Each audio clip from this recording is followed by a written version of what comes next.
Hello! Naimbagal daw tayo manen Apo.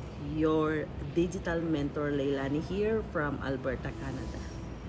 Do you know that jobs are changing? If that happens, are you ready? Let's face the truth.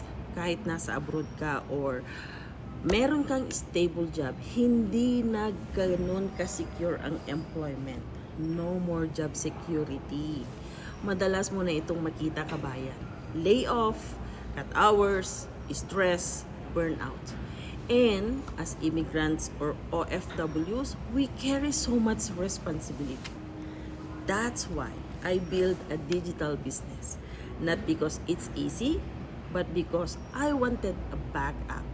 I want peace of mind. Hindi pwedeng isa lang ang source of income ngayon. We need to be smarter because when job change, at least may plan B ka na. Kahit OFW ka or immigrant, wala nang forever sa trabaho. Start your plan B now. Kung ramdam mo ito, kabayan, i-type mo lang ang ready at ituturo ko sa iyo paano magkaroon ng plan B. Okay? And ready? Comment down below ready. Okay? Bye for now.